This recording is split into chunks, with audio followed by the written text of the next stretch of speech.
Hello, my dear students. Exams are just around the corner. I know. The tension is building up. But don't you worry. Today, we're going to tackle morphology of flowering plants. And you know what? We're going to make it so simple. By the end of this, you'll be a master of this chapter. I promise. Hello मेरे प्यारे students, it's your favorite tutor here, ready to make this chapter absolutely easy peasy. So what's the first rule? That's right, tension nahi lene ka, okay? We're in this together. Let's do this. So, what's our plan for today? It's simple. We are literally going to build a plant together. How cool is that? We'll start from the very bottom with the roots. Then we'll build the stem, add some pretty leaves, see a beautiful flower bloom, and finally, we'll get a yummy fruit. It's going to be a fun journey, so let's get started. Okay, first things first, let's talk about the root. This is the plant's anchor. You have to start from the ground up, right? So let's dig in and see what's happening under the soil. All right, let's kick things off with a super common exam question. You ready? What are the two main types of root systems? Think about it for a second. What does a mustard plant's root look like compared to, say, a wheat plant? That's your big clue. And here they are. On your left, you can see the taproot system. See that one main thick root going down? That's the taproot. You find this in plants like mustard or even a huge mango tree. Now look to the right, that's the fibrous root system. It's like a big bunch of threads, right? No main root, just a whole network. You'll see this in wheat, rice, and grass. So remember, taproot for dicots, fibrous for monocots. Simple. Now this diagram, Beta, is very important for your exam, so pay close attention. The root tip is like a tiny little factory for growth. It has three main zones. Right at the very tip, you have the meristematic region. Think of it as the baby cell department where new cells are constantly born. Just above that is the zone of elongation, where these cells stretch and grow longer, pushing the root deeper. And finally, the zone of maturation, where the cells grow up and get their jobs, like forming these little root hairs to absorb water. Got it? Super important. Okay, so what do roots actually do? Let's quickly list out their main jobs. Number 1, anchorage. They hold the plant tight in the soil so it doesn't fall over. 2, absorption. They're like straws, sucking up all that water and minerals. 3, storing food. Think of a carrot or a radish. That's just a fat root storing food for the plant. And 4, they even make some important plant growth hormones. Easy peasy, right? All right, our foundation is strong. Now let's come up from the ground and look at the shoot system.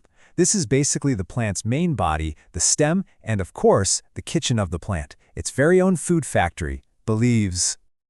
Okay, if you look closely at any leaf, you see all those little lines running through it, right? That pattern is called venation, and there are two main types you need to know. First is reticulate venation, where the veins form a messy, web-like network. This is typical for dicot plants. And then you have parallel venation, where the veins run straight, parallel to each other, just like railway tracks, and this is a feature of monocot plants. And here's a perfect picture of what I'm talking about. Look to the left, that's reticulate venation. See that net-like pattern? Now look to the right, that's parallel venation. See how neat and parallel those lines are? So next time you pick up a leaf, you can be the smart one and say, aha, that's reticulate venation. Sounds cool, doesn't it? Next up, another fancy-sounding word, Phyllotaxy. Now, don't worry, it sounds complicated, but it's super simple. It's just the pattern of how leaves are arranged on the stem. And trust me, it's not random at all. The plant is very smart. It arranges them perfectly to get maximum sunlight. And this is another important one for your exams, Beta. So, there are three main patterns. First is alternate, where there's just one single leaf at each spot, or node, kind of like steps on a staircase. China rose is a great example. Then you have opposite, where you get a pair of leaves at each node, facing each other, just like in a guava plant. And finally, whorled. This is when more than two leaves pop out from the same spot, forming a little circle or a whorl. You see this in the Alstonia plant. Simple, right? Okay, everyone, our plant is growing up so nicely. It has strong roots, a sturdy stem, green leaves. What's missing? The best part, the star of the show. It's time for the flower. It's not just the most beautiful part of the plant, it's also the most important part, because this is where baby plants begin. Ever wondered how all the petals are so neatly packed inside a flower bud before it opens? Well, that special arrangement has a name. It's called Aestivation, and there are 4 types we need to know for the exam. Let's go through them quick. First up, we have valvate. In this one, the petals or sepals just touch each other at the edges. See? There's no overlapping at all. It's like they're just standing next to each other in a circle, holding hands. The example you should remember is calotropis. Next is twisted, and just like the name says, it actually looks twisted. One edge of a petal overlaps the next one, and this happens in the same direction for all of them, creating a swirl. It's a very regular, neat pattern. Think of the China rose for this one. Then we have imbricate. Now this one also has overlapping petals, but it's all messy. There's no particular direction or rule. One petal might be completely outside, another might be completely inside. It's just irregular. The example to remember here is the beautiful gulmohar flower. And the last one is a very special type called vexillary. You find this in pea flowers. It's their family feature. There's one big petal at the back that's called the standard. It overlaps two smaller side petals called the wings, and those two wings then overlap the two smallest petals inside, which are fused together to form a keel. It's a very unique and cool arrangement. Okay, another very important topic is placentation. It sounds big, but it's just how the ovules, which will become the seeds, are arranged inside the ovary. And the best way to understand this is to think about the vegetables in your kitchen. Seriously, when your mom cuts a bindi, or a tomato, or a lemon, you're actually looking at placentation. Look at the diagrams. There's marginal, which is just like peas arranged in a pod. There's axile, which is what you see when you slice a tomato. And there's parietal, where the ovules are on the wall, like in a cucumber. See? Biology is everywhere. So, the flower has done its beautiful job. Pollination and fertilization are complete, and what's the result? A fruit and a seed. This is the final product of our amazing plant, the grand finale.